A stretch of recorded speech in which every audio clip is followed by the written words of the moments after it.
Good morning and good afternoon. Welcome to another day of Before Coffee. It is Thursday's 13th episode of the week where we draw up a list.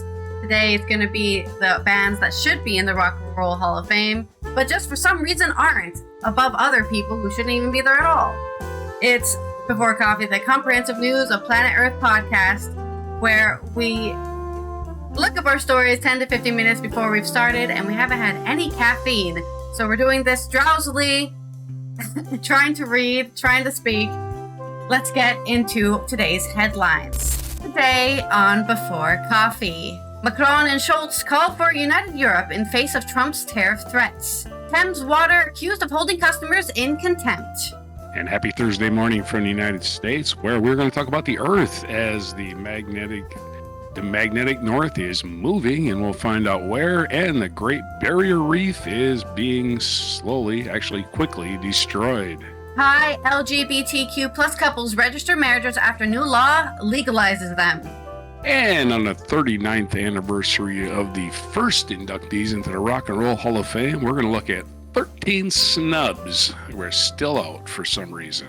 And for our culture segment, we're looking at the Berlin Film Festival as it streams its very promising 2025 competition lineup. And it's National Pie Day. Oh, not the one that helps you find the area of a circle, not that pie. The pie you eat, National Pie Day on January 23rd, 2025 on Before Coffee.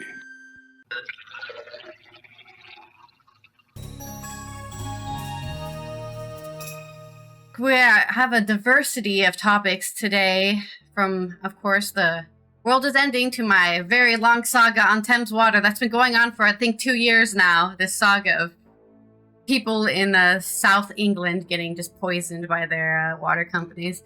But first, let's talk about Macron and Scholz. That's right. Well, you don't like heavy metal and sewage in your water? No, I don't actually.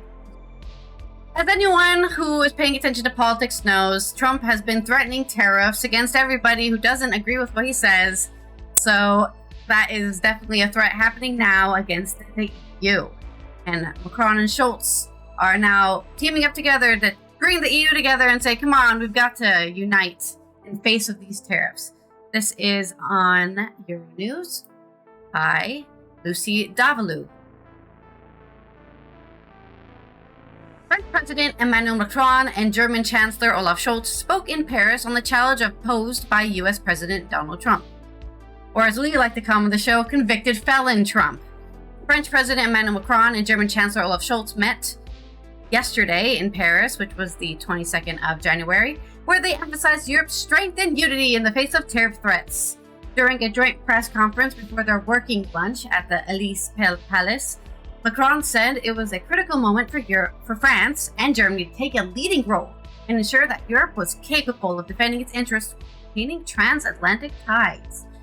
Now that the new administration has taken office in the United States, it is more important than ever for Europeans and therefore for our two countries to play their full part in consolidating a united, strong, and sovereign Europe, Macron says.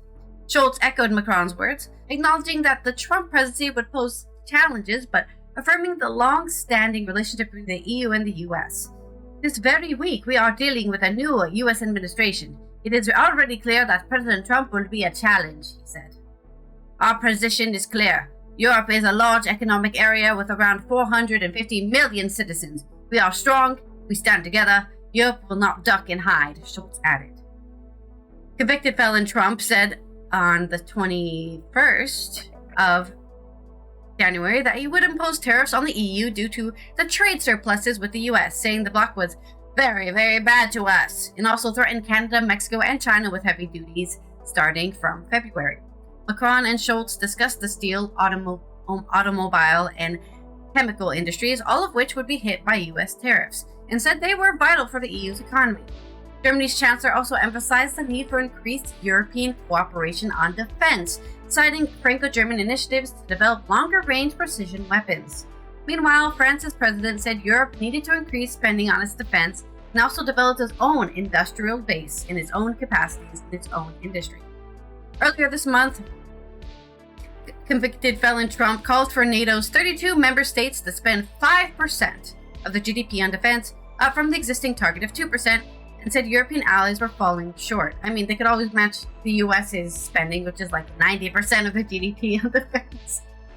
I swear it's very high. It's not a small number, okay?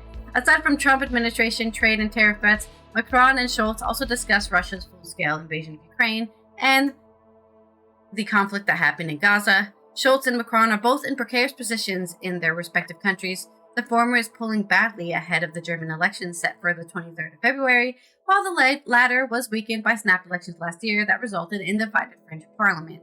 And of course, we found out yesterday that Macron and the French system helped completely destroy the EU AI laws so that you can have a police state that follows all citizens, because AI algorithms are allowed to run if it's a police officer using them, thanks to Macron's work. So keep that in mind.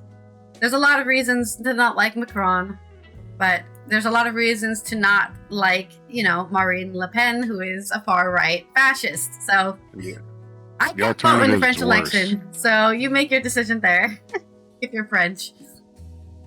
Long-running 2-year, I think, saga of Thames Water being fined and putting sewage in the water, it's finally, I think, reached an end. This is from Peter Henley on the BBC. A mother of two whose water was temporarily cut off said Thames Water holds its customers in contempt after an MP's attempts to get compensation for her and others has failed. Steph Mitchell lives with her family in Newton area of Reading, Berkshire, and they lost their water supply for at least a day in January 2024. She asked Reading Central MP Matt Rhoda for help, and his office has tried to get compensation but has been left frustrated. Thames Water apologized for January 2024's problems, which were caused by cold weather, and said customers' accounts were credited with compensation. Ms. Mitchell said her family was inconvenienced on a busy Saturday night when their supply was lost at about 6:30 p.m., but went out to buy water from a local shop. We couldn't see anything at Thames Water's website at the time, so we couldn't quite unpick what was going on. But in the end, when you're having an emergency in your home, you have to sort it out yourself, which is what we did, she said. You hope as a customer, when you pay your bills regularly and on time, that you at least get the basic level of service. What we have had from the water company is nothing, and to my mind, that shows complete contempt for us and the rest of the community. Mr. Rhoda said some of his constituents lost water for about 2 days 12 months ago. People weren't able to cook. They weren't able to have showers or baths, he added. Since then, I've been asking Thames Water to compensate the residents. Thames Water initially said they would do this, but then told my team that they have already paid that compensation. But in fact, they haven't. It seems they have confused two totally separate incidents, one in East Reading and one somewhere else. So they have multiple infractions against them. As a result, the people in East Reading still haven't been compensated. I have been pushing, and I'm really at the end of my tether, and so are residents. According to Citizens Advice, if there is a planned interruption to customer supply for more than 4 hours, water companies must give 2 days written notice. The supply must be restored by the time that's stated in the notice. If that is not the case, customers are usually entitled to only £20 compensation. If there are emergency interruptions, customers are usually entitled to a compensation of £20 for the first 24 hours and $10 for every further 24-hour period that supplies remain unrestored. If that payment does not arrive within 20 working days, customers are entitled to another £20. Now, of course, if you have 1,000 customers, that's a lot of money for Thames Water. The spokesperson said, "We are sorry to those who experienced no water across Reading for a number of days in January 2024, following leaks and airlocks in our pipework, which occurred as a result of the cold weather. Where eligible for compensation, customers' Thames Water accounts were automatically credited. That was calculated under our customer guarantee scheme and would be processed in 20 working days once water supply had returned." Except it didn't. That's what they're telling you here. They are not even paying back the customers, and they're just lying to them and saying, "Hey, we totally paid that to Tom down in a totally different neighborhood in a totally different town. They got paid. Okay, what about us? We never got paid, assholes." Yet again, just more and more and more terrible stories coming from this water company that is just, like I said, they just need to be made into a public company and given to the public sector and put under government control because government regulators aren't doing anything except for threatening them with fines, which they don't even want to pay or are saying they paid. Either way, that's my stories. On to yours. Hey, my stories are all bad news, or at least not good news. And we're going to start with Earth's magnetic North Pole is officially moving, which we probably knew already, but scientists just updated its location. This is from sciencealert.com. I'm sure they'll say this in the article, though, but this actually happens all the time. Like Neil deGrasse Tyson did like a whole video on it. He was like, yeah, this happens every 100,000 years, so it's not the end of the world. Constantly changing. Yeah. Earth is a fluid thing, so you can't count on our compasses working the same forever, right? All right, it's time to recalibrate the navigation systems on ships, airplanes, as the position of the magnetic North Pole is officially being changed, continuing to shift away from Canada towards Siberia. So Russia's stealing the magnetic North from us. Anyway. Experts on the U.S. National Oceanic and Atmospheric Administration, or NOAA, and the British Geological Survey, BGS, have joined forces as they do every 5 years to produce a new, more accurate World Magnetic Model, or WMM.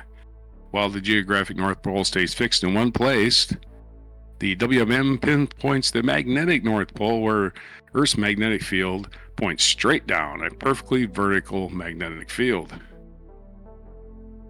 And as iron and nickel inside of our planet shift, so does Earth's magnetic field, meaning the north and south poles are also constantly on the move. If you're using a compass or GPS system, knowing exactly where these points are is crucial. The current behavior of magnetic north is something that we have never observed before, says global geomagnetic field modeler William Brown from BGS. Magnetic north has been moving slowly around Canada since the 1500s.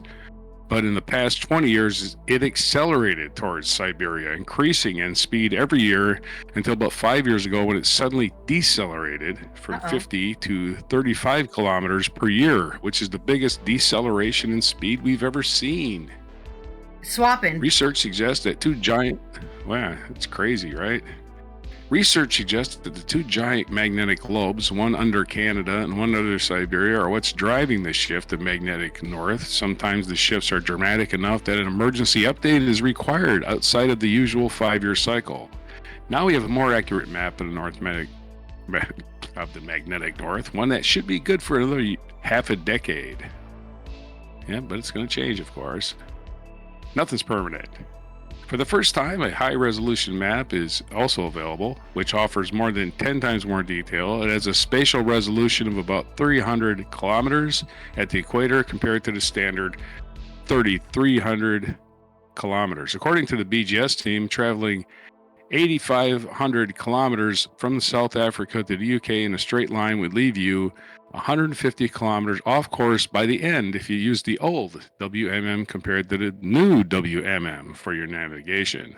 That's how much difference it can make, and mapping and logistics companies, together with governments and official agencies, will be making updates. Major airlines will upgrade the navigation software across their entire fleets to aircraft to load the new model, and militaries and NATO will need to upgrade software and a huge number of complex navigation systems across all kinds of equipment, Brown told Mindy Weisberger at CNN. However, we won't have to apply any updates to our own phones or sat navs. It'll happen automatically. Of course, your phones don't actually use the GPS satellites. They use the ground satellites. They're a lot closer and they don't move. They stay in relative to where you are pretty constant. So the magnetic North Pole was first discovered by Sir James Clark Ross in North Canada by 1831. Since researchers have gradually been able to track it more precision using ground measurements taken all across the globe as well as readings from satellites in space. There's your update on the magnetic north, which we can't do anything about. Here's something we could still do something about. It's called the Great Barrier Reef, and it's in Australia, off the coast of Australia, and It's summer out there, so it's hot, and we got some bleaching problems. This is from oceanographicmagazine.com. Nate Steinhoff. Coral bleaching on the Great Barrier Reef reaches catastrophic levels. A new study has revealed a catastrophic level of coral bleaching on the protected southern Great Barrier Reef in early 2024, highlighting the need for immediate climate action. Just after we reported, we being this magazine, just after we reported on the Great Barrier Reef's shifting biodiversity due to the impact of climate change and human cause of pressures, researchers from the University of Sydney have now published the first peer-reviewed study documenting the devastating impact of coral bleaching across the Great Barrier Reef in 2024. The study, published in Limnology and Oceanography Letters, puts a focus on the impact of marine heat waves on coral ecosystems while providing insights into the extent of coral bleaching and mortality during the 23-24 global marine heat wave. I think we can stop putting 20 before years now. I think we're late enough in the century. We don't have to say 2023. We can say 23. Are you sure 24, we're right? not in the 1920s? I think so. Yeah. That's what I'm saying. It's like most people that remember those years are dead now. So unfortunately, they passed away. And we can say 23 and 24. Anyway, editors haven't glonned on to that yet. Led by Professor Maria Byrne from the School of Life and Environmental Sciences, the research tracked the health of some 462 coral colonies at the University of Sydney's Great Barrier Reef Research Station at One Tree Island over a period of 161 days. On February 2024, it was revealed that 66% of the monitored colonies were bleached. 66%. By April, it had jumped to 80%. Further investigation discovered that within just 3 months, by July 2024, 44% of those bleached colonies had died. One coral species in particular, the iconic Acropora coral, experienced an astonishing 95% mortality rate during this time. Our findings underscore the urgent need to action and protect coral reefs, which are not only biodiversity hotspots, but also crucial for food security and coastal protection, said Professor Byrne. The southern Great Barrier Reef, despite its protected status, was not immune to the extreme heat stress that triggered this catastrophic bleaching event. And, wow, there must have been a picture there because it's a long gap. The study delves deeper into the complex relationship between heat stress and coral disease. During the same time frame, Goniopora corals, for one example, were observed to develop black band disease, which in turn contributed to the species' high mortality rate. The research is a wake-up call for the policymakers and conservationists. Not that that's going to help policymakers. They're still not going to wake up. They're going to go, money, money, money, money, money, money, money, money, money, money, money, money. Hey, where did everybody go?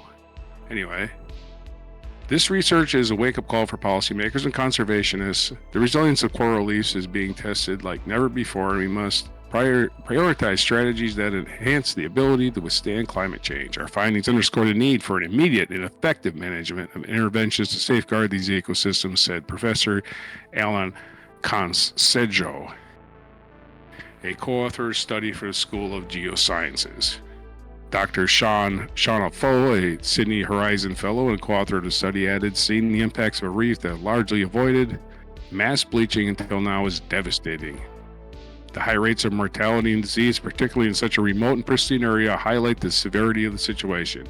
Although the reef's highly protected status may not have prevented the impacts of the heat wave, its role in facilitating recovery will be crucial to observe. There's a story on the coral reef dying, and of course, in the United States, we have Diaper Donnie. So this wisdom of the United States has elected Stinky the Clown, and he ain't gonna do nothing for the environment. You can guarantee that the environment is just gonna get worse because of the shitbag that we got in the White House. So sorry, everybody. Yep, he left the Paris Agreement like instantly as soon as he became president. So yep, I can't make up for all the stupid in this country, unfortunately. I'm just one person. So back to you. All right, let's talk about Thailand. Some positive news coming from me, at least, depending on who you are, I guess. We've got same-sex marriage legalized in Thailand. This is by Chalida. Oh, here we go. Vitaya Veshiknukul. That's their name. On AP News. Coming out of Bangkok. LGBTQ plus couples in Thailand made Thursday a life-changing occasion. Well, today, the 23rd of January is Thursday. Registering their marriages legally. On the first day, a law took effect, granting them the same rights as heterosexual couples. The enactment of the Marriage Equality Act makes Thailand the first country in Southeast Asia and the third place in Asia to legalize same-sex marriage after Taiwan and Nepal. As many as 300 couples had been expected to complete their formalities at a day-long gala celebration and an exhibition hall at a shopping mall in central Bangkok, though by late afternoon the total was less than half of that. Some of them decided, this is too hard, let's not get married. Hundreds more were predicted to register at district offices around the country, though actual numbers were not immediately available. They include actors Apwat Porsche Apwetasari and Sapanyo Arm Pantok Pool, who tied the knot at the Phra Nakhon district office in central Bangkok. We can love equally, legally, said Sapanyo. And we can build our family in our own way, because I believe that every kind of love, every kind of family is beautiful as it is, his partner Apiwat said. They posed afterwards on a terrace at the office, smiling and waving while clutching a bouquet of flowers. Similar sentiments were voiced at the small mass event where same-sex couple Pisit Sirachuchai, 36, a policeman, and his partner Chatatip Sirachuchai, 42, registered. Don't put a limit just because they are same-sex or whatever they are. Love is a beautiful thing. We shall not stop them, Pisit said. I want to see the same-sex marriage law available in every country where LGBTQ couples are, Chatanip chimed in. Activists said they had hoped at least 1,448 same-sex marriages would take place nationwide, in a nod to Civil and Commercial Code Article 1448 that they had successfully lobbied to get amended. Well, you should have found them all. You should have said, okay, we need to get 1,400 couples to get married today. They can get it annulled tomorrow. Thailand's marriage equality bill, which sailed through both houses of parliament, amended Article 1448 to replace the words man and woman and husband and wife with individuals and marriage partners. It is intended to grant full legal, financial, and medical rights to LGBTQ plus couples. Partners will have equal rights and responsibilities in dealing with joint assets, tax obligations and deductions, inheritance rights, and survivor benefits. At the Siam Paragon Mall, former Prime Minister Srettha Thavisin led a parade of newlyweds on a rainbow-colored carpet outside of the exhibition hall. Current Prime Minister Paitut Gortarn Shitadwatra addressed the crowd by video message, declaring, "From now on, all love will be certified by law. All the couples will live with honor and dignity in Thailand." Srettha, under whose government the ruling Pheu Thai Party introduced the new law, offered a sharper and more timely comment, obviously referencing convict Trump's inauguration speech, which happened on the 20th, in which he declared it will be the official policy of his government that there are only two genders, male and female. While he did not mention Trump by name, Srettha said a powerful country's new leader announced clearly there are only two genders in this country, striking a comparison between the powerful country and Thailand's mid-sized population and smaller economy. He said, "I believe our heart is bigger." Thailand had a reputation for acceptance and inclusivity, and thousands of people from around the world attend the annual Bangkok Pride Parade, but rights advocates have struggled for decades to pass a marriage equality law in a largely conservative society where members of the LGBTQ plus community say they face discrimination in everyday life, although they note that things have improved greatly in recent years. Bangkok city government has said that it organized workshops for the district's office staff who are in charge of handling marriage registration. They included lectures raising awareness about gender diversity and guidance on how to properly communicate with those who come from for the service. The Interior Ministry has offered similar guidance. It's like missing piece in the jigsaw, Bangkok Deputy Governor Sanon Wanggrasrong said on one of the workshops earlier this month. Society is all ready. The law is getting ready. The last piece of the jigsaw is the understanding from the officials. About 3 dozen countries around the world have legalized some form of same-sex marriage. More than half in Europe. In Taiwan, which in 2019 was the first place in Asia to legalize same-sex marriage, 526 people registered on the first day, according to its government Department of Household Registration. I mean, it's not a competition, but it sounds like it is a competition. So I guess if you want to go get married, go do it now in Thailand, so they can, they can brag about how many people registered, I suppose. I'm actually not sure how many people live in Thailand. I don't know what their population is. They just said they're a mid-sized country, which doesn't mean anything to me, you know? They're a mid-sized country. That could mean anything. What's their population? Let's see. Right? Mid-size. Let's see on what Wikipedia says. Their population, according to Wikipedia, is... It's like midlife, mid-size, same thing. Who knows what it means? 65 million people, according to 2024 estimates. So that's pretty mid-sized. Yeah, pretty mid-sized. You know, it's not like 100,000 or something. That's very small country. But yeah, and the religion is mostly Buddhism, which I guess Buddhism has a thing with same-sex marriage. I don't know. They say they're conservative, but they haven't really explained why. I guess I'd have to go on that's a whole nother video going into the explicitness of why Thailand's so conservative, even though they have government's still worried about who marries who. Yeah, I guess so. Anyways, that's my story, my good news for today, and I think the only good news for today. Let's go into our Thursday 13 list.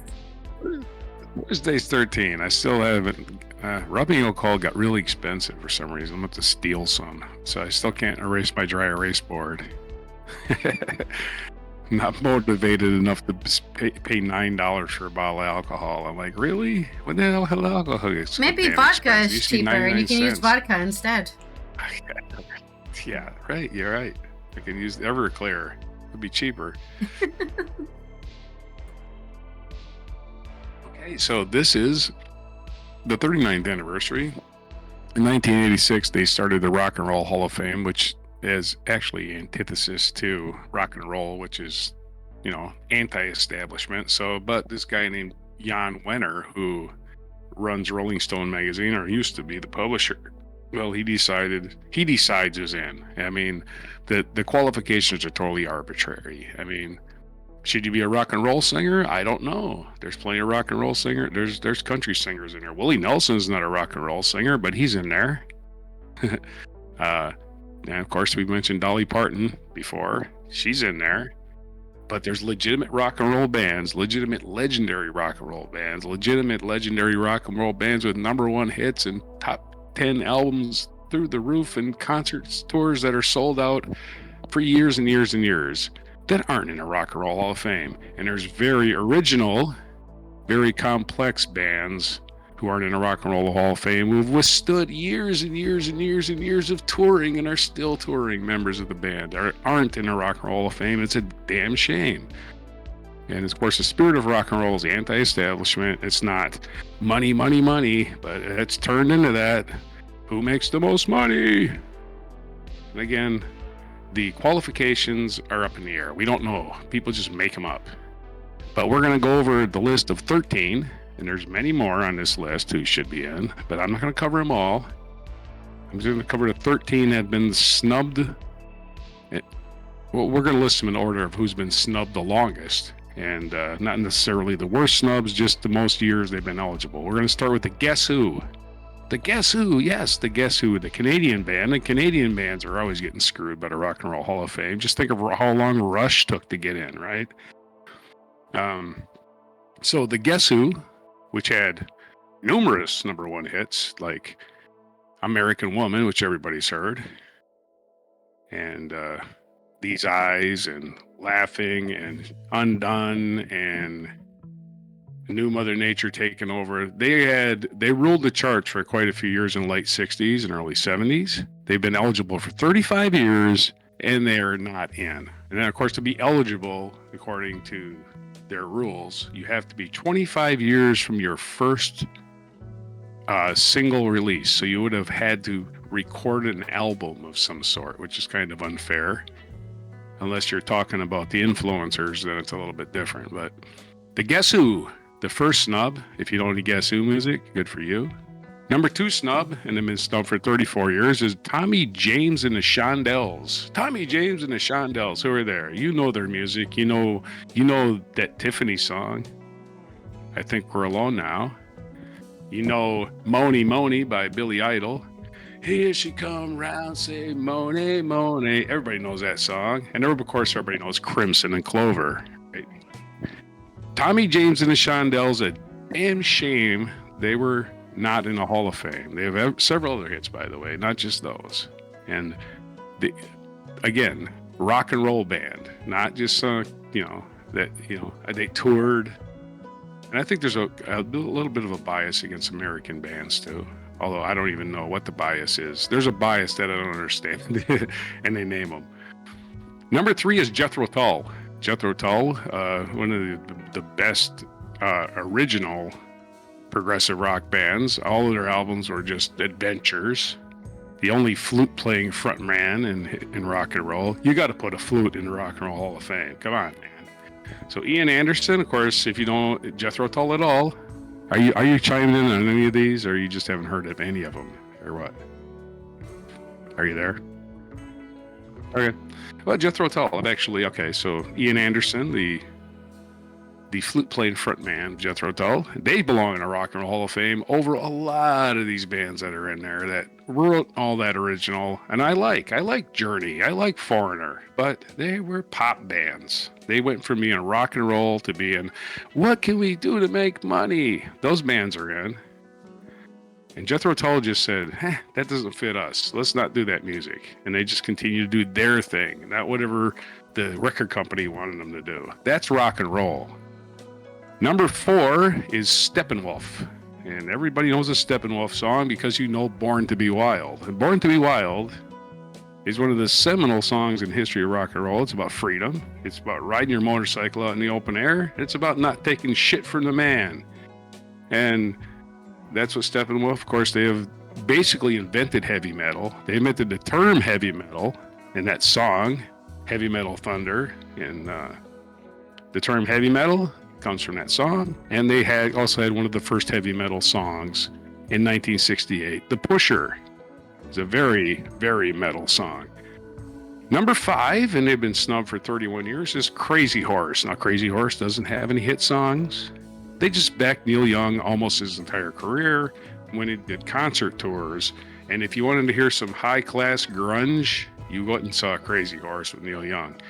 And of course, well, backup bands don't make the Rock and Roll Hall of Fame. Yes, they do. As a matter of fact, they do. The Comets, Bill Haley's group is in the Hall of Fame without Bill Haley. The Crickets, Buddy Holly's group is in the Hall of Fame without Buddy Holly. Smokey Robinson's band, The Miracles, is in there without Smokey Robinson. So you can put backup bands in there. Crazy Horse belongs in the Rock and Roll Hall of Fame.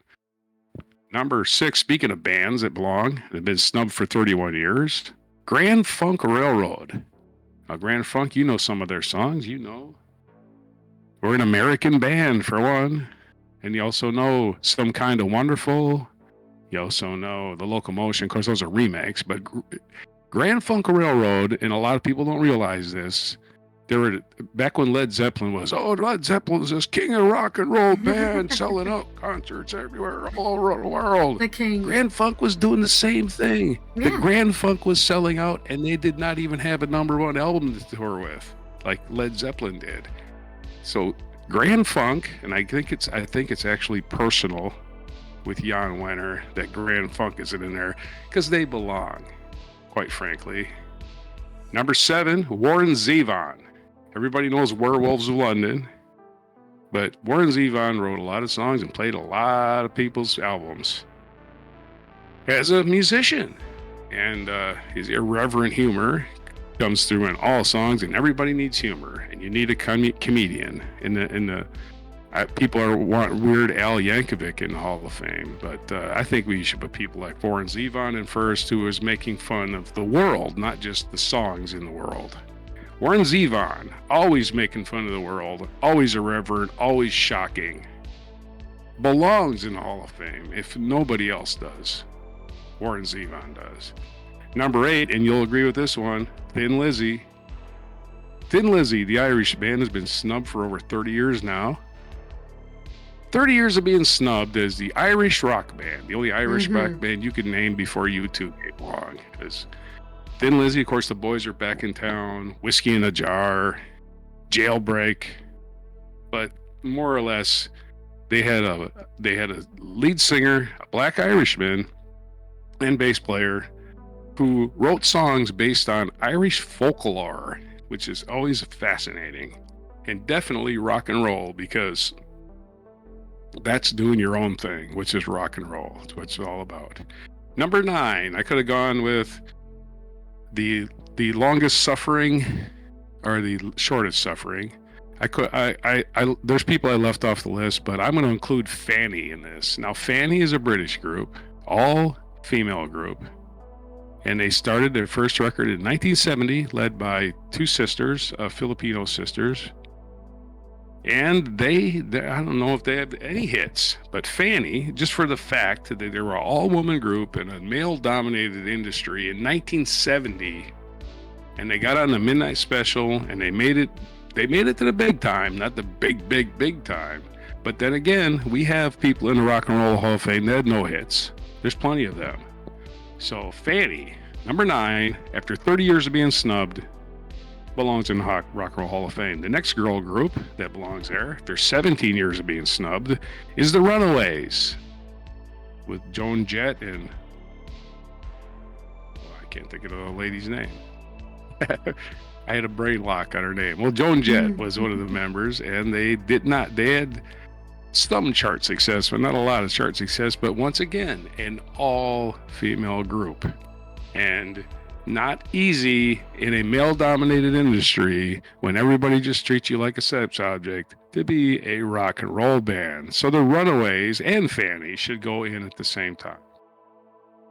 Number 11, we're getting into more modern times. Soundgarden. Soundgarden has been snubbed for 14 years. Are you serious? Yeah, Soundgarden's not in. That pisses me off. Yeah, Chris.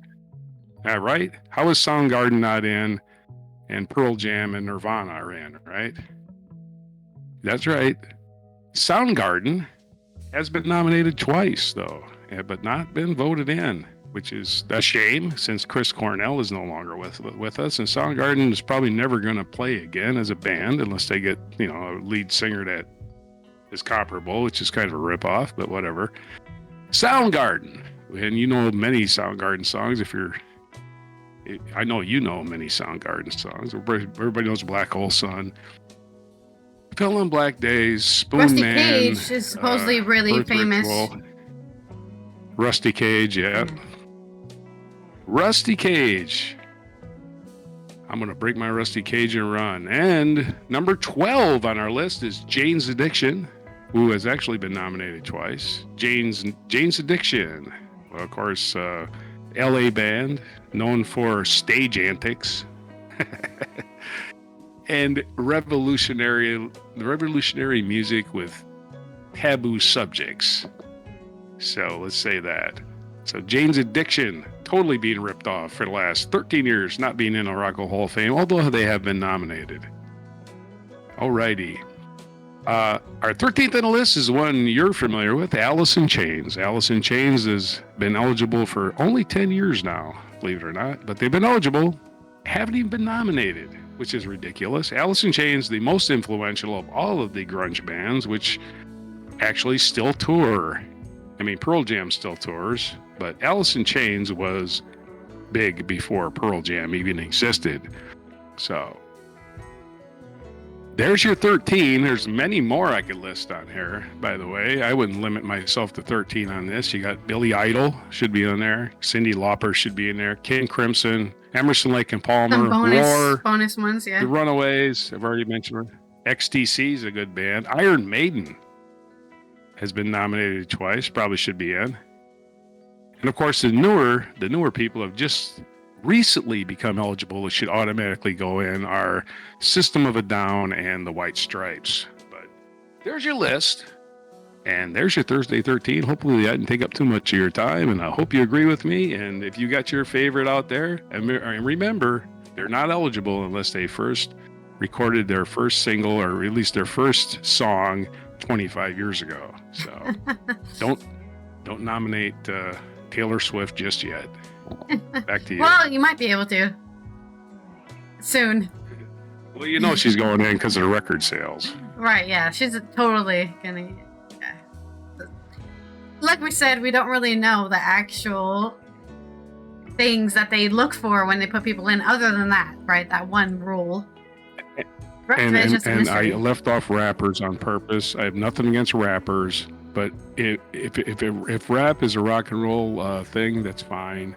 But I didn't purposely leave off rappers, but I just don't have any emotional investment in rap, let's say. It's like, oh, that rap song has really moved me. That does not happen to me. It's more like this, you know. What we needed. So basically, we're gonna do Roger reacts to Kendrick Lamar video soon. Oh yeah. Well, maybe next time I'll do the 13 rap acts that should be in the Rock and Roll Hall of Fame. How's that? All right. But I can't speak on it because I'm like, oh, you know. You haven't been Eminem's involved in it for your whole life. Yeah, Eminem is in it. Like, but Eminem's in, you know, Run DMC. They're all in there. They're in there. The big ones. As far as you know, the big Grandmaster ones. Flash is in there. I'm sure there's people. Yeah, the originators. I'm sure there's people who would argue that some of the people who are big aren't in there. So either way, I'm sure Grandmaster Flash is in there. He's the original rap superstar, right? Let's talk about the Berlin Film Festival. That's right. We have got an extremely promising 2025 competition lineup, according to Euronews and David Marquand. Anyways, so new films like by Richard Linklater, Lucille Hadz-Jelovic, Radu Jude, and Berlinale ubiquitous Hong Sang-soo will compete for this year's Golden Bear. Here's the lowdown of one of the most promising lineups in recent years. The 75th Berlin International Film Festival has unveiled the 19 competition titles and films selected for its new competitive perspective strands, which highlights first fiction features. It's already looking like one of the most promising lineups that have been seen in years. This year's Berlinale, filmed for the first time by new director Tricia Tutel, will feature new films from Richard Linklater, returning from his festival of 2014's Boyhood, Golden Bear winner Radu Jude, and Lucille Hadz-Jelovic. Who in question, Lucille will present The Ice Tower, a French fantasy drama starring Marion Cotillard. It follows a star of a film production of The Snow Queen, who bewitches a young runaway, and is the follow-up to her mesmerizing film Evolution, one of David Marquand's best films of the 21st century, and 2021's Earwig. American filmmaker Richard Linklater's Blue Moon follows the last days of Lawrence Hart, one half of a songwriter team, Rogers and Hart. It stars Ethan Hawke, Andrew Scott, and the Substance star Margaret Qualley. As for Romania's Radu Jude, who won Berlin's Golden Bear in 2021, with Bad Luck, Banging, or Loony Porn, he returns with Continental 25, a dark comedy which tackles issues like housing crises and the rise of nationalism. Very topical. Elsewhere, Mary Bronstein's If I Had Legs, I'd Kick You, starring Rose Byrne, will feature in a competition, as well as Dag Johan Hoggaard's Dream, Sex Love, the Norwegian director's trilogy capper, following his Berlinale and Venice Film Festival premiering first two chapters, Sex and Love. So Sex, Love, and Dreams. That's the trilogy there. The only debut feature in the competition is Hot Milk from the UK's Rebecca Lenkiewicz, the adaptation of Deborah Levy's novel, which explores the naughty complexities of motherhood. There is only one documentary in the competition this year, timestamped from Ukrainian director Katerina Gorsonovsky, who won Berlin's Crystal Bear in 2021 with Stop, Zemlya. Her latest film chronicles educators in wartime. It's looking like a strong year for French production and co-productions, with 5 competitions titles vying for Golden Bear this year. Adi by Leonore Tariff, The Safe House by Lionel Bayer, and the final film by the late French comedian Michel Blanc. Reflection in a Dead Diamond by Helene Catet and Bruno Forzanzi, which promotes sex and ultraviolence, according to today's press conference. The aforementioned Timestamp by Katerina Gorostai and Ice Tower by Lucille Hadzihalilovic. One day I'll say her name properly, and I apologize for not knowing, any Slavic languages at all. And of course, it wouldn't be a Berlinale without the returning director Hong Sang-soo. The South Korean director returns with his 8th film to compete for the Golden Bear. What does that nature say to you? The director has already won 4 Silver Bears in the past 5 years with Women Who Ran, Introduction, The Novel's Film, and A Traveler's Needs. Of note is that 8 of the 19 films in the competition are directed or co-directed by female-identifying directors, up from 6 last year. This once again shows that the Berlinale is head and shoulders above the likes of the Cannes and Venice film festivals in terms of gender representation in competition strands. As previously announced, the festival will open with Tom Tykwer's special gala out of competition film The Light. There will also be a Bong Joon-ho's sci-fi dark comedy Becky 17 in the same direction, his first film since the Oscar-winning Parasite. U.S. director Todd Haynes will preside over the Seeker's jury.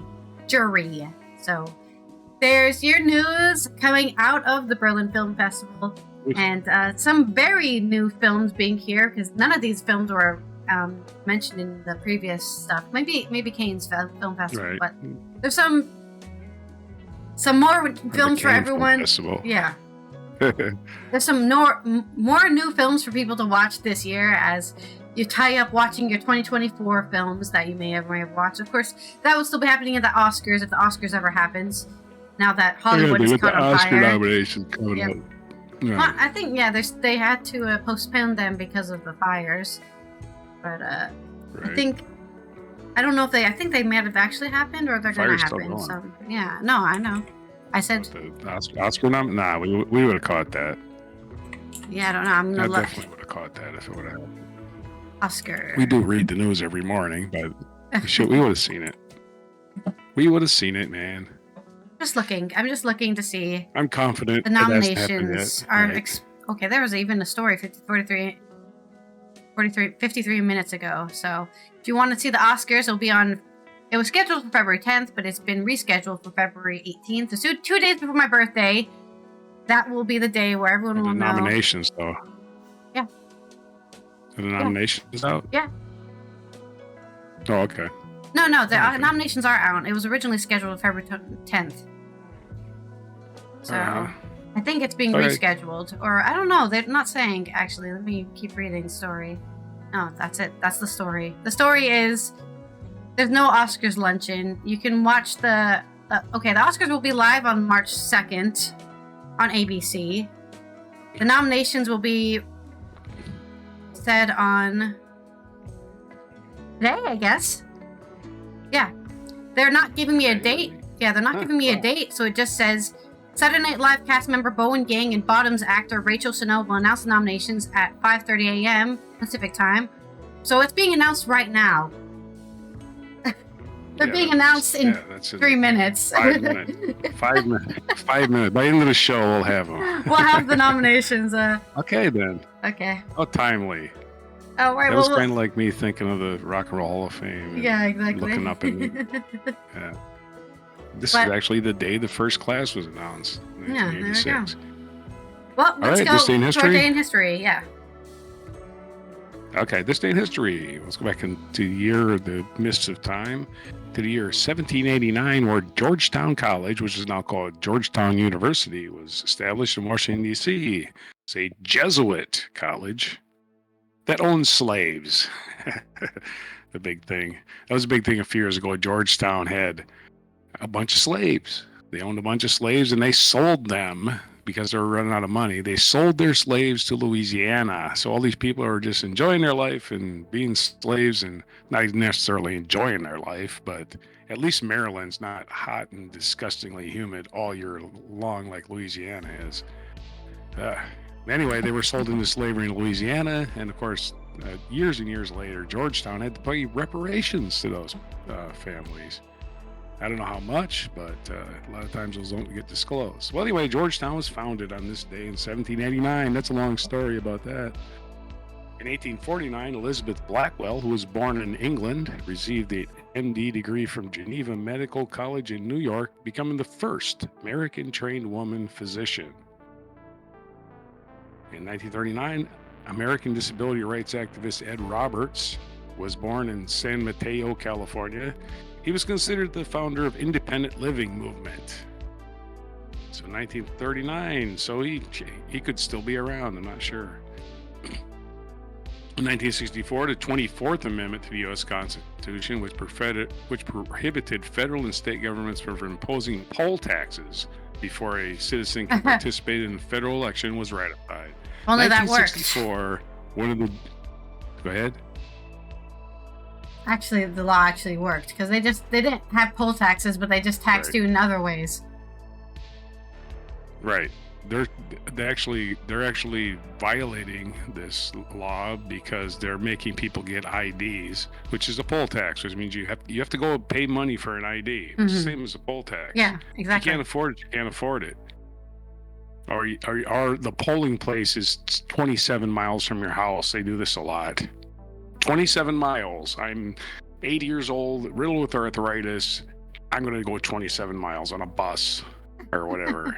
Not going to happen. I'm not voting. They make it hard to vote by mail. This whole thing. So by 1964, poll taxes were one of the Jim Crow laws that was struck down by the United States Constitution. It was ratified in this day in 1964. 1977, the TV miniseries Roots debuted on American television. It's an adaptation of Alex Haley's best-selling novel. It became one of the most popular shows in history of American television and galvanized attention on African-American issues in history.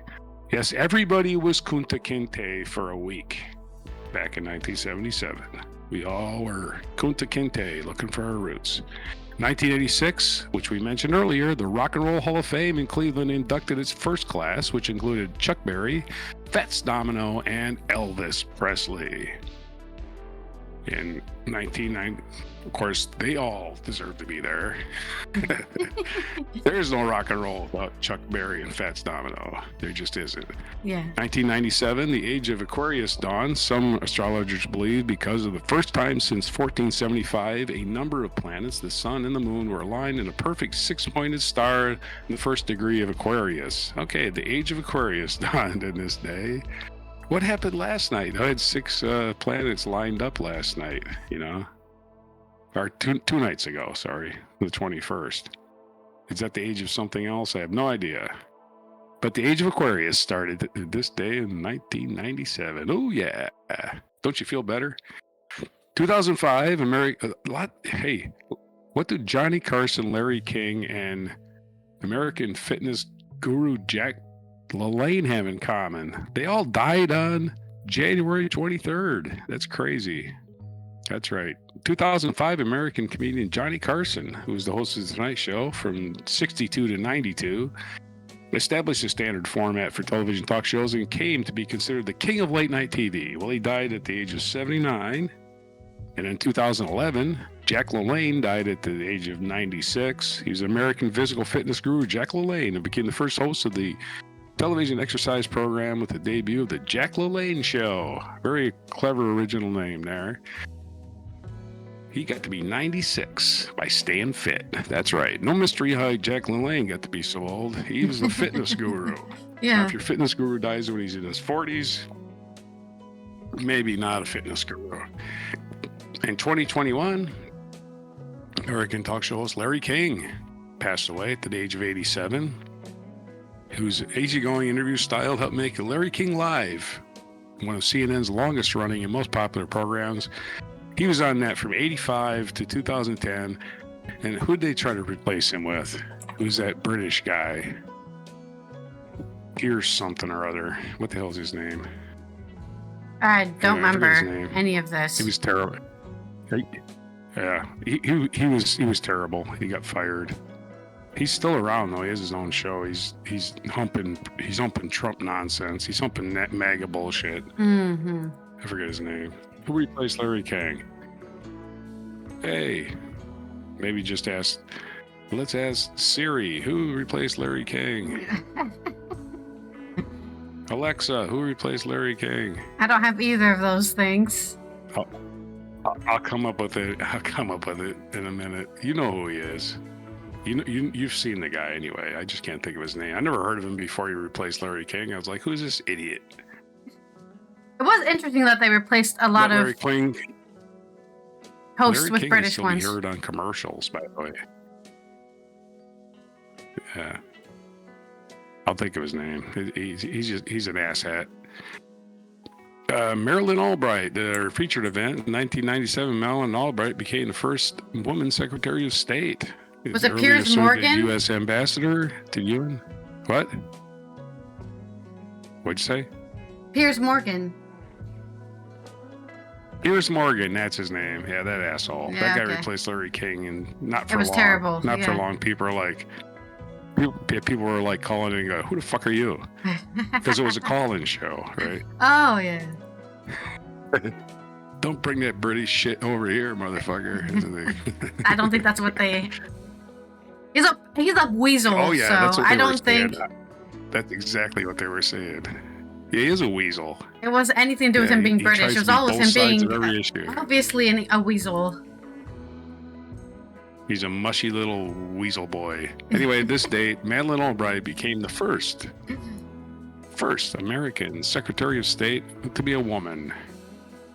Our feature biography is Edouard Manet, the French painter, who was born on January 23rd, 1832 in Paris and died at the age of 51 in Paris at April 30th, 1883. And it says French painter. And the painting is very realistic with mirror images and so forth. Very well, very done. There's a reason he was good. 1855 is the birthday of John Moses Browning, American gun designer. You heard of the Browning, perhaps? Yeah. 1862 is the birthday of David Hilbert, the German mathematician. 1891 is the birthday of Antonio Gramsci, Italian politician. And 1897 is the birthday of Subhas Chandra Bose, Indian leader. And it's the birthday of Django Reinhardt, Roma musician. He's an Italian musician. Born in 1910, a very famous guitar player who was very, very influential to a lot of guitar players you may have heard of. Jeff Beck, for instance. Jeff Beck's favorite guitar player was Django Reinhardt. And national days today. It is National Pie Day, which you covered at the introduction. It's National Handwriting Day. My handwriting is terrible, so I print. And it's National Security Technician Day. Your IT guy, that's who it is. Your National Security Technician. Their number one job, IT, is to keep your computer from being hacked.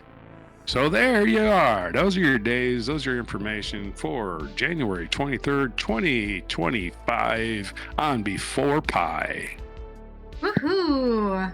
Oh, and I got you. I hope you got the video. Yeah, it's already. I got it. I found it. Okay. Okay.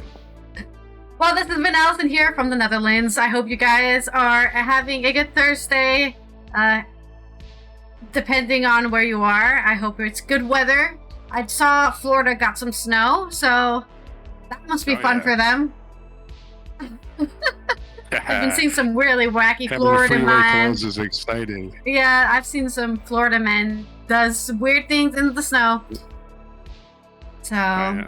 Oh God, Florida man. Not the Florida man. Florida man equals danger. Very dangerous indeed. But and also Raj from the West Coast of the U.S. We will see you tomorrow for the Friday's news dump, so we can dump all that news down, so you know what's happening right before the weekend, so you don't have to worry about the weekend. You can just ignore the news. Don't worry about it. We got you covered. So make sure you're subscribed and you're following the Ali and Raj channel so that you can get notified when non-gaslight news. Exactly. We're just telling it how we feel, anyways. The facts are don't care about your feelings or whatever. Yeah. What am I saying? Right. I'm just saying memes now. You have But we will feelings, see you that's all we care tomorrow. about. I hope you guys take care out there, and let's go into our mic drop moment. Not in the Rock and Roll Hall of Fame. Well, they're not in the Rock and Roll Hall of Fame, but they did get on the Midnight Special once upon a time, which was the big rock and roll show in America. Yeah. Of course, Fanny in England means something different than it does in the United States. I don't know. Maybe they meant the same thing. Fanny in England means your Oh, I know what it vagina. means. No, I know what it means. I'm saying maybe they also knew it meant that. I'm Of just course saying they if knew I'm that. They're British. exactly that's what I'm trying to say. Why are you even mentioning what that then? Yeah. Because in America, people don't know that. Fanny may not know that. Oh, okay. Well, they're In the United losers. States, it meant your butt. It meant your butt, actually, in the United States. So I don't know it's what a it different means thing. in the U.S. at all, actually. Because I've never heard Yeah. somebody say fanny in America. I've never heard it. I'd learned.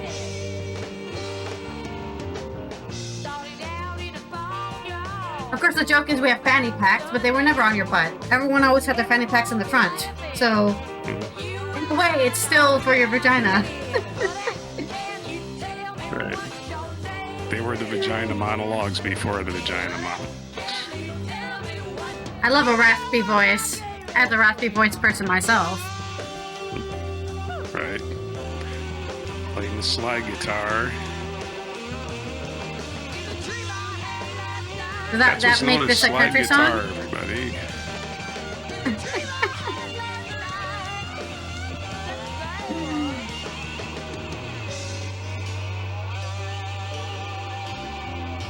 Very iconic rock.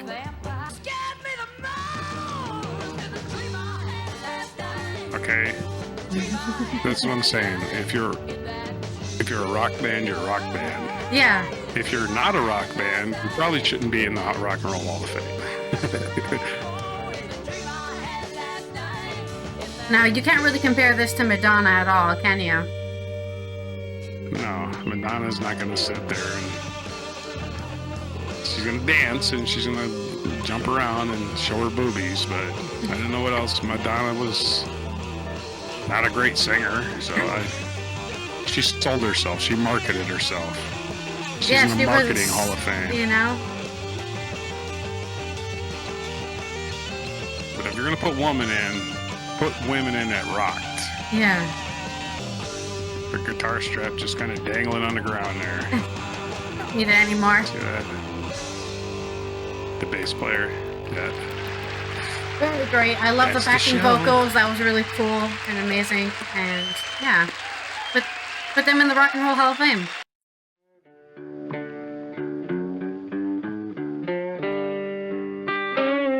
Be sure to hit the like, subscribe, and notify buttons, and follow our other channels, Toxic Alley, History of Gravy, and Scratchy Old Records.